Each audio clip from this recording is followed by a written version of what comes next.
사랑하는 성도 여러분, 오늘 우리가 함께 묵상할 살아계신 하나님의 말씀은 마태복음 16장 21절에서 28절까지입니다. 이 본문은 예수님께서 처음으로 자기 자신이 죽음과 부활이라고 하는 것을 예언하는 중요한 진리의 전환점으로 말씀해 주고 있습니다. 우리는 앞부분 마태복음 16장 13절부터 20절에서 베드로는 주는 그리스도시여 살아계신 하나님의 아들이시니이다 하는 위대한 신앙 고백을 받았습니다. 예수님은 베드로에게 너는 베드로라, 내가 이 반석 위에 내 교회를 세우리라고 말씀하셨는데, 놀랍게도 불과 몇 절 후에 베드로가 예수님께 사탄아 물러가라 하는 책망을 듣게 된다는 것이지요.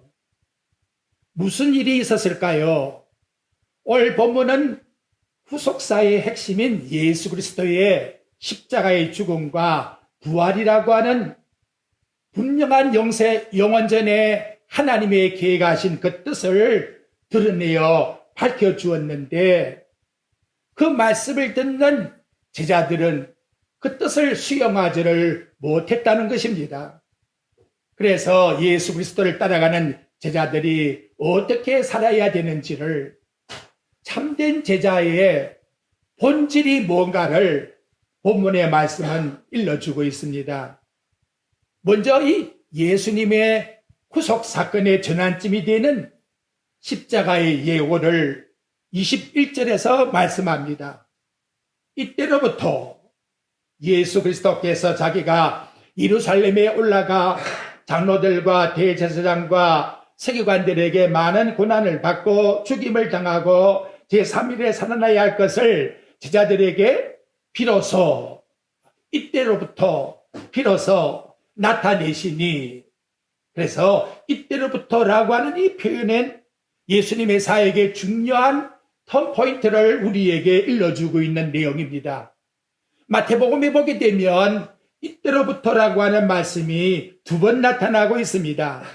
첫째는 마태복음 4장 17절에 보면 이때로부터 예수께서 비로소 전파하여 이르시되 하는 말씀과, 오늘 본문에 이때로부터 예수께서 자기가 예루살렘에 올라가 하는 말씀과, 그렇다면 이때로부터라고 하는 것은 예수님이 정한 시간이 아니라 삼일체 하나님이 이미 창세전에 이 땅에 오신 메시아를 통해서 그가 이룰 하나님의 구원 사역의 시간이 도달하게 되었다 하는 의미를 우리에게 일러주고 있는 것입니다. 갈릴리에서 공기된 구원 사역을 이루었지요. 놀라운 사역을, 기적을 일으켰습니다. 베드로를 통해서 예수님이 누구신가를 어느 정도 이해하게 되었습니다. 이때에 비로소 예수님은 메시아 사역의 진정한 본질이 뭐냐, 즉 고난받는 종으로서 메시아가 됨을 드러내셔야 할 하나님의 정확한 시간이 도달했다 하는 것을 말씀합니다. 예수 그리스도의 십자가와 죽음이 우리 구원의 가장 중요한 핵심이 되는 겁니다. 성경을 다 알고 외운다 할지라도 예수 그리스도의 죽으심과 부활을 믿지 못하면 아무 의미가 없는 것입니다. 십자가는 그냥 우연의 사건이 아닙니다. 그리고 실패가 아닙니다. 그리고 비극이 아닙니다. 하나님이 영원전에 계획하신 철저한 시간 속에서 때가 됨에 일어난 경륜입니다. 그래서 창세전부터 예정되었고, 에베소 1장 4절 선지자를 통해서 예언되었고, 이사야 53절 때가 되매 성취되었고, 갈라디아 4장 4절 이 뜻은 영원히 유효한 것이요, 히브리서 9장 12절 하나님의 위대한 사랑이 드러난 증거이다. 그것이 바로 저와 여러분이 잘 알고 있는 하나님이 세상을 이처럼 사랑하사라고 하는 요한복음 3장 16절의 말씀이라는 것입니다. 자, 구약의 말씀의 성취로서의 고난을 봅니다. 자기가 예루살렘에 올라가, 이는 단순한 지리적 이동이 아니에요. 왜 예수님이 다른 데서도 십자가 질 수가 있는데 왜 예루살렘으로 이동을 했나 이 말이지요.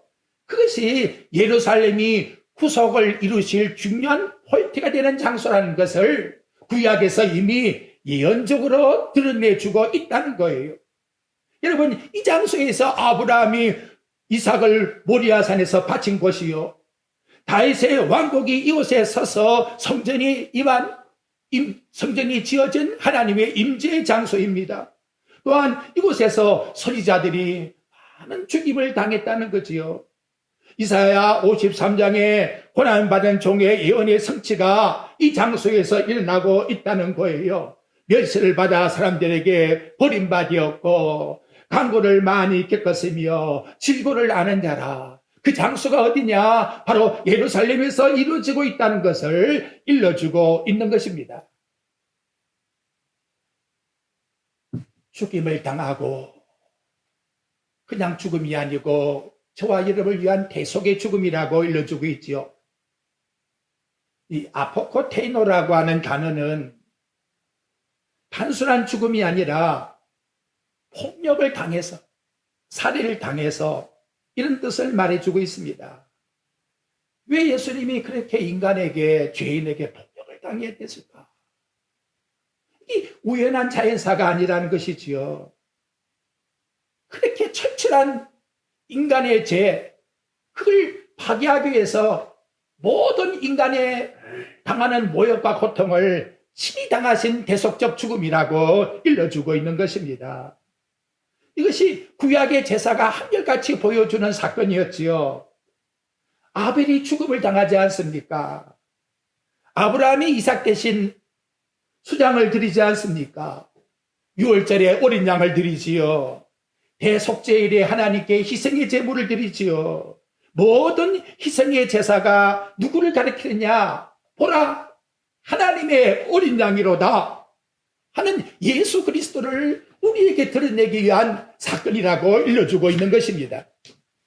그런데 제3일에 살아날 것이다. 성리를 확정한 죽음이었지요. 메시아의 죽음은 사망으로 끝나는 것이 아닙니다. 메시아의 죽음은 사망으로 들어갔다가 생명을 건져내는 부활의 하나님 앞에서의 능력이라고 일러주고 있다는 것이지요.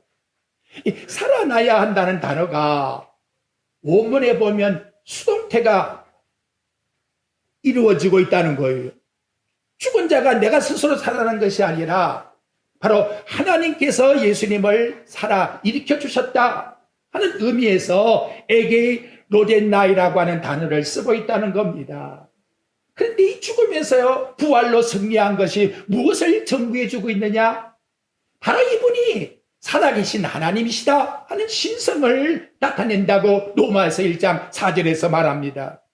우리의 칭의의 보증이 되신 분이라고 로마서 4장 25절에서 말씀합니다. 구약 선지자 요나의 표적의 성취라고 마태복음 12장 4절에서 말씀해주고 있다는 거지요. 그 다음 내용에 보니까 비로소 나타내시니, 비로소 나타내었다라고 하는 말을 보게 되면 갑자기 딱 이렇게 드러난 그런 내용이 아니라 이 점진적인 어떤 의미를 부여해주고 있다는 것이지요. 이전에는 명확한 말씀을 하지 못했는데 왜 예수님 자신의 명확한 선언을 왜 이제 와서 말씀을 하느냐? 제자들이 먼저 예수님이 누구신지 알아야 되었기 때문에 메시아에 죽는다는 것을 유대인들의 생각하는 그 죽음에서는 전혀 모순된 거거든요. 왜냐하면 예수님이 죽는다? 메시아는 죽는 법이 없어. 로마를 정복할 정복자여, 우리를 해방시켜서 우리나라가 완전히 해방된 나라로 만드는 분이라는 걸 알았지, 십자가에서 처참히 죽을 자라고 생각한 사람은 아무도 없었다는 거예요. 그러니까 이게 얼마나 어려운 뜻을 풀어주려고 합니까? 점진적 비로소 이런 단어를 써가면서 차근차근 이해를 시켜나가고 있다는 거지요. 자, 우리 인간의 뜻과 하나님의 뜻을 생각해 봅니다. 베드로의 반응을 보십시오. 22절입니다. 베드로가 예수를 붙잡고 간하여 이르되 주여 그리 마옵소서, 이 일이 결코 죽게 미치지 아니하리이다. 베드로의 반응 정말 쇼킹해요. 충격적입니다, 여러분. 방금 전에 주는 그리스도시여 살아계신 하나님의 아들이라고 고백했는데 그 다음 보니까 예수님을 뭐 했다? 붙들었다는 단어를 보게 되면 그 풀이가 예수님을 옆으로 잠깐 데리고 가서 그 말이에요. 옆으로 잠깐 데리고 가서 그 사람 앞에서 말하는 것이 아니라 옆으로 잠깐 데리고 가서 그 다음 놀라운 것은 이 가나요, 이 에피티마오라고 하는 단어는 여러분 책망한다는 뜻입니다.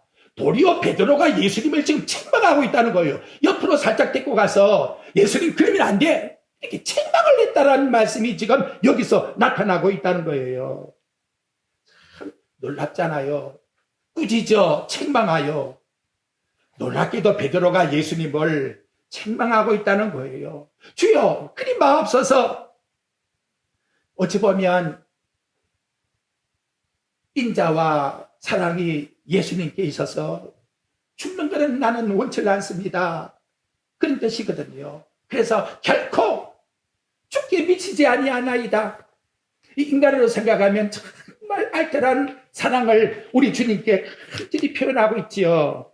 그는 예수님이 죽는 것을 결코 나는 허락할 수가 없어요.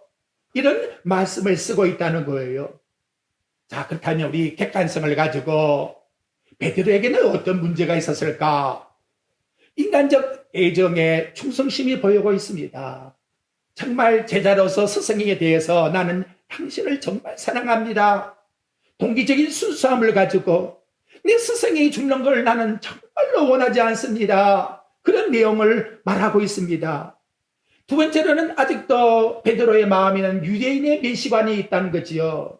유대인의 메시아관은 이스라엘 나라를 해방시키는 그런 메시아지, 굴복을 당하고 죽음을 당하는 그런 비참한 메시아가 아니라는 거예요. 그래서 죽는 메시아는 유대인의 사상과는 모순이 되었다는 거지요. 아직도 그러한 마음이 그들에게 있다는 거지요. 그걸 일명 사도 바울은 고린도전서 1장 23절에서 십자가가 유대인들에게는 끄리끼는 것이요, 십자가 이렇게 말을 하면 그거는 우리에게 장애물 된다, 함정이 된다. 우리 신앙상의 도리어 함정을 주는 게 뭐냐? 예수 그리스도의 십자가다. 그렇게 들려오고 있다는 거예요. 그걸 사도 바울은 유대인들은 십자가에 대해서 끄리끼는 것이다, 이렇게 생각을 하고 있다고 말하고 있다는 거지요.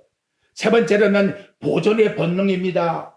예수님이 죽으면 우리는 어떻게 돼요? 우리도 역시 죽을 것 아닙니까? 꿈과 소망을 우리에게 주셔야 될 뿐인데, 아니 죽는다고 하면 우리는 이제 어떻게 살아요? 생명의 보장이 없어지니까 더 걱정 속에 갇히게 되었다는 거지요. 결국은 하나님의 구속의 사역에 무지함을 드러내고 있다는 거지요. 베드로가 주는 그리스도시여 살아계신 하나님이라고 고백은 하고 있지만 그 살아계신 하나님이 우리를 위해서 어떠한 뜻을 드러내는 분이다라고 하는 것을 아직도 깨닫지를 못하고 있었다는 거지요. 죄에 대한 데서 화물제물로 하나님과 우리 사이에 언약을 맺어서 우리에게 영원한 영생을 줄 그 놀라운 비밀을 베드로는 아직도 깨닫지를 못하고 있었기 때문에 이러한 실수가 나왔다는 것을 깨닫게 해주고 있습니다. 예수님이 어떻게 하지요? 베드로야 그러지 않지요. 앞절에 보니까 뭐라 합니까? 예수께서 돌이키시며 사단아. 이거 얼마나 충격적입니까?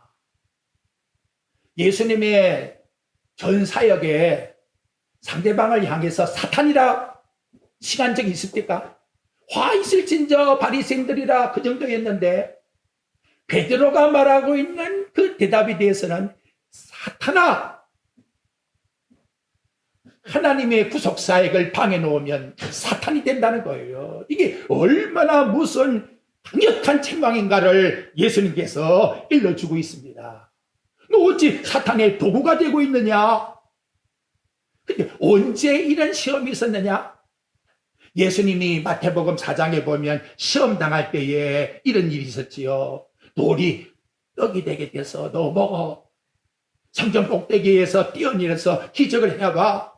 그리고 너 한 번만 네게 절하게 되면 세상 천하 모든 것 다 네게 주마. 사탄의 전략은 십자가 없는 왕관을 쓰라고 합니다. 고난 없는 영광을 누리라고 합니다. 죽음 없는 부활을 가지라고 합니다. 베드로가 말하고 있는 제안과 똑같다는 거지요. 그랬더니 예수님께서 광야에서 뭐라고 하지요? 말씀하시되 사탄아 물러가라. 기록되었으되 주 너희 하나님께 경배하고 다만 그를 섬기라. 사탄이가 광야에서 예수님을 시험할 때의 그 본질이나 베드로가 지금 예수님께 시험하는 이 본질이나 똑같다는 것을 일러주고 있다는 거예요. 그래서 여기 본문 말씀에 보면 다만 그를 섬기라 하고 베드로에게 제자의 위치를 다시금 내 위치로 돌아가라고 일러주고 있는 것입니다. 자, 오늘 이 시간 우리는 하나님의 일과 사람의 일을 분별할 수 있어야 합니다.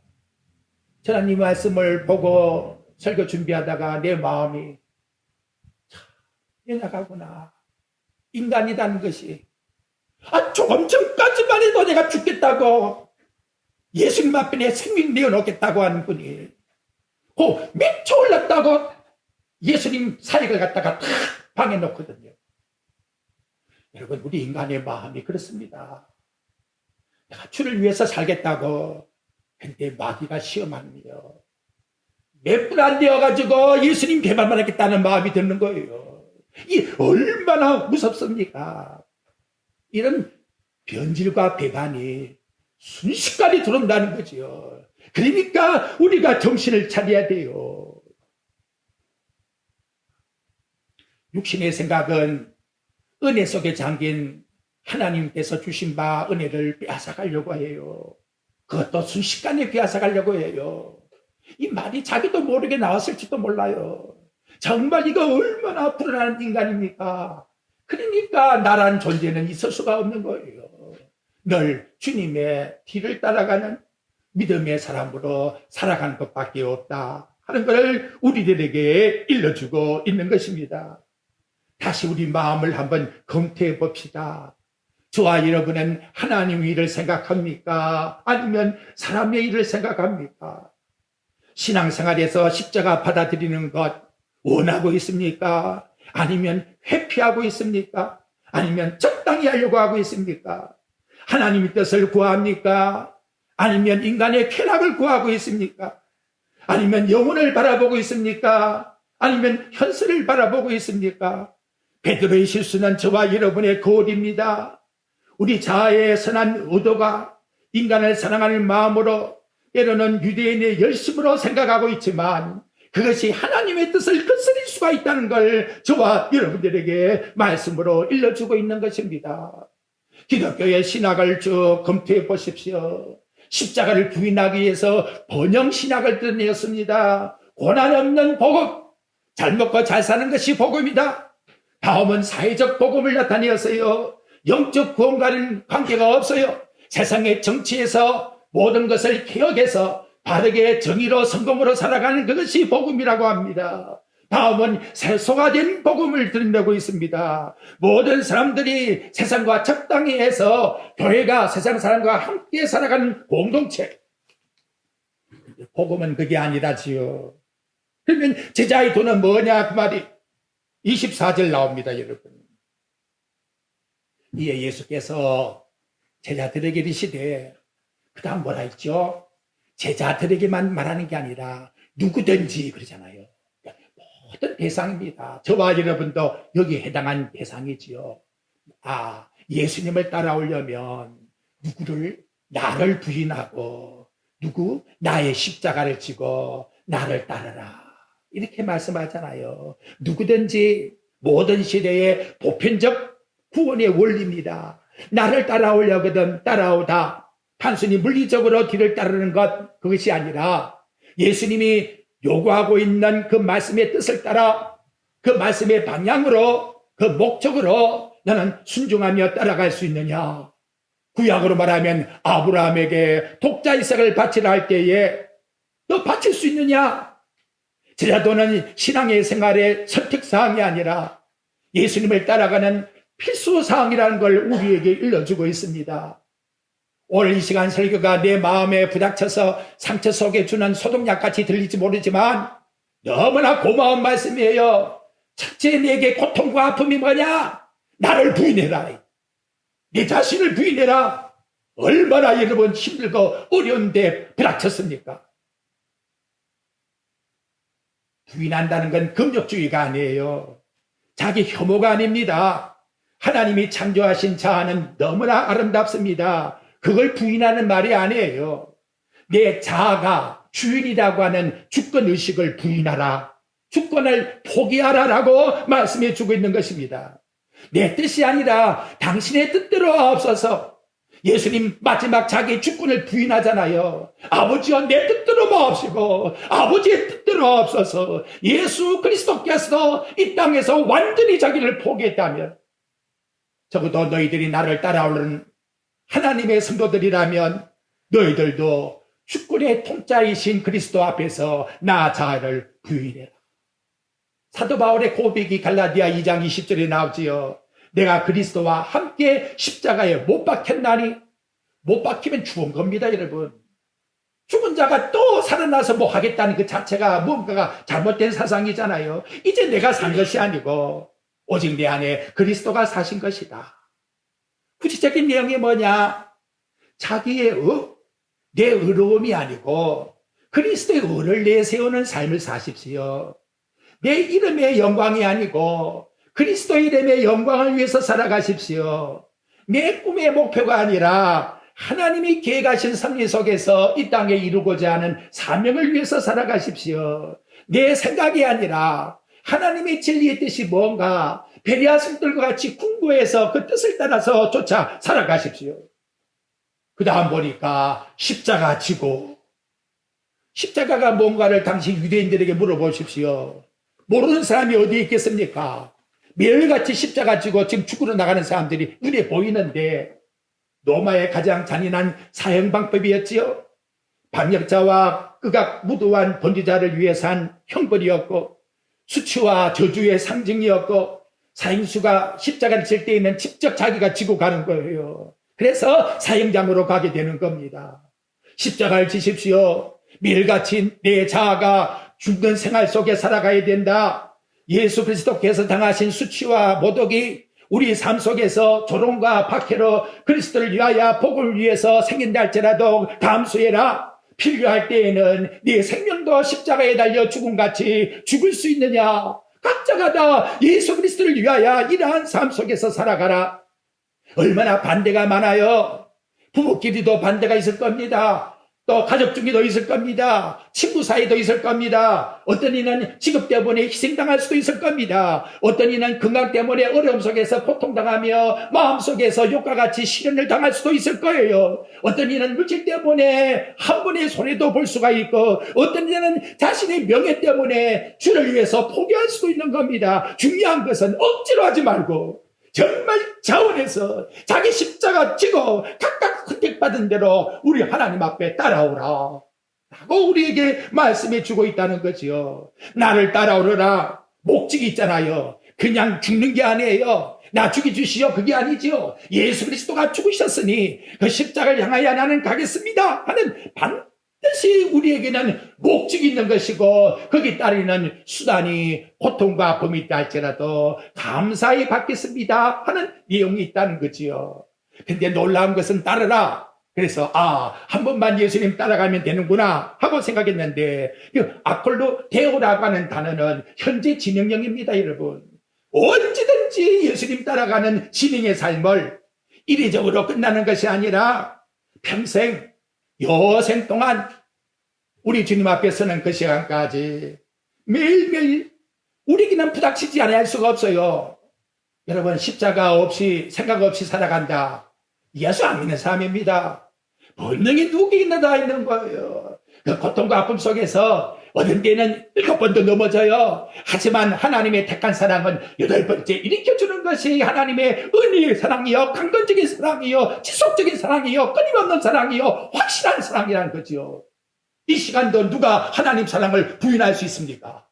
여기 나온 저와 여러분이 하나님의 사랑을 받지 않고 나올 수 있습니까? 자, 얼마나 감사한지요.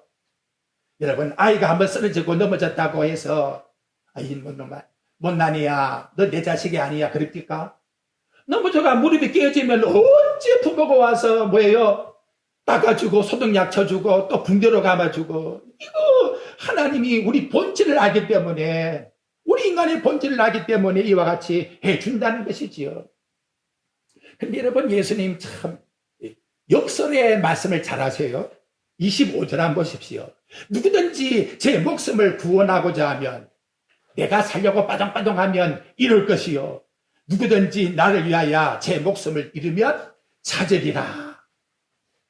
신앙의 위대한 역설인데, 세상 논리와는, 우리 인간의 이성과 지식으로는 참 반대지요. 제 목숨을 구원하고자 하면 이룰 것이요. 근데 여기 나타나는 이 목숨이라고 하는 내용이 단순한 생물학적인 우리 생명이란 그런 뜻이 아니고, 하나님께서 우리에게 주신 진정한 영생이라고 하는 삶을 의미해 주고 있는 것입니다. 자기 목숨을 구원해 보겠다고 인간이 발동치면, 항상 이해를 드립니다만은 물속에 들어가서 빠둥빠둥 치면 더 죽는 거예요. 그게 인간의 방식이라는 거지요.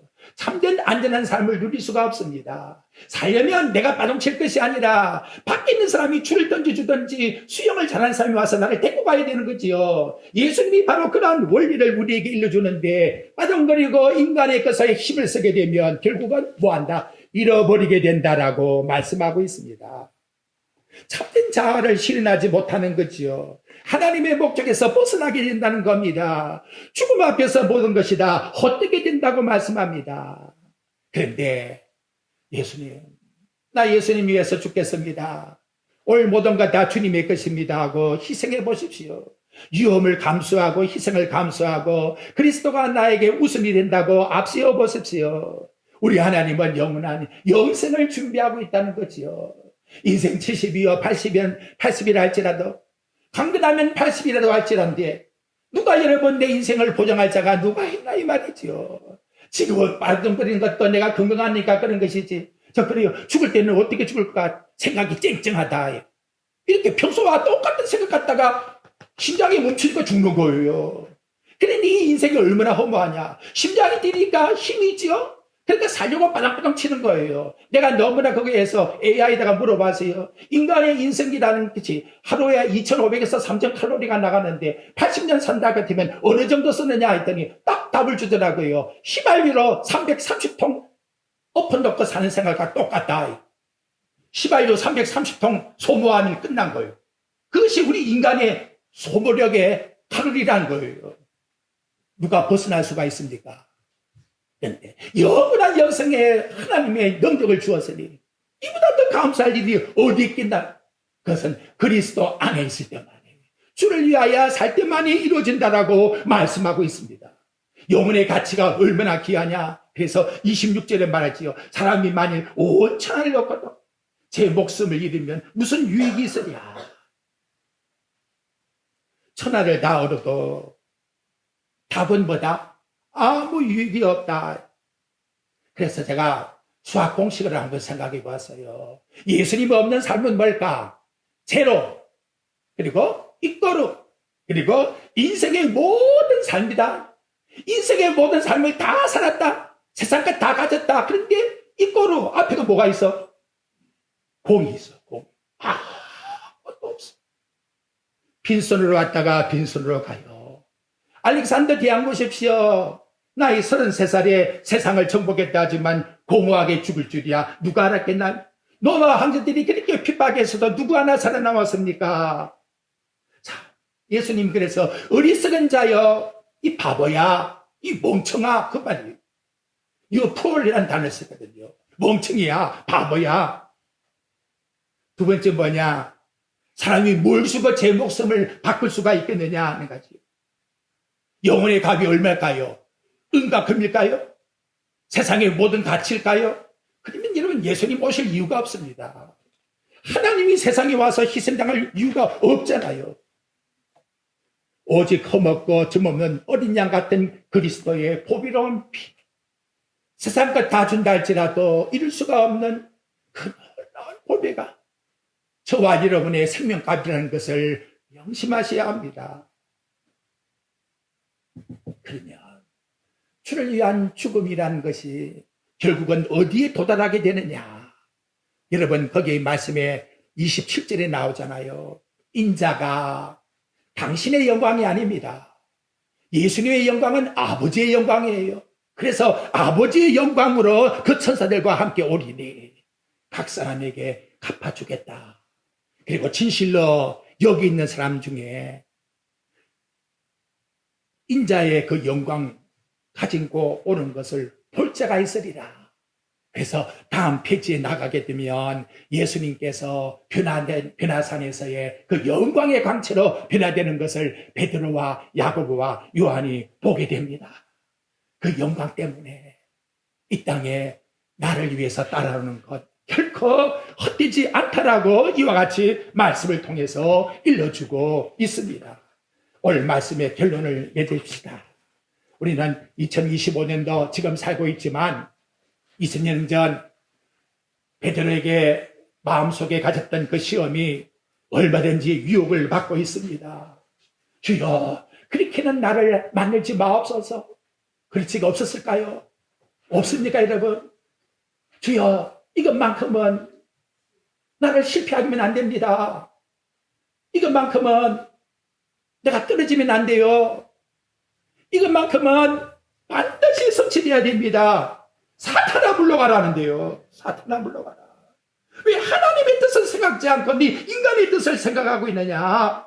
얼마든지 이와 같이 시험할 수가 있다라고 말씀하고 있고, 이 질문은 우리 스스로 하나님 앞에 질문을 해야 되는 겁니다. 나는 무엇을 위해서 살고 있습니까? 내 인생의 에너지를 무엇을 위해서 소멸시키고 있습니까? 주 안에서 하지 않는 삶은 아무런 가치가 없는 제로예요. 하나님의 공식은 주면 받습니다. 낮아지면 높아집니다. 죽고자 하면 삽니다. 잃으면 얻었습니다. 섬기면 큰 자가 되는 거예요.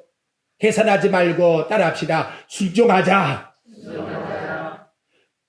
보장을 요구하지 말고 따라합시다. 신뢰하자. 안전을 추구하지 말고 따라합시다. 모험하자. 이해를 구하지 말고 따라갑시다. 그래서 인자가 아버지의 영광으로 오실 그날이 우리에게 있잖아요. 마라나다. 그분이 올 때에 우리는 다 같이 영원한 영광 속에 참여하게 되는 겁니다. 이 안개같이 가려있는 이것만 다 열리게 되면 다 알겠는데, 그래서 오늘 저와 여러분 세상에 집착할 것이 아니라 영원한 나라의 소망을 두고 마라나다 주 예수여 오시옵소서 소망 가운데 살아가는 저와 여러분의 삶이 되시기를 주 예수 그리스도의 이름으로 축복드립니다.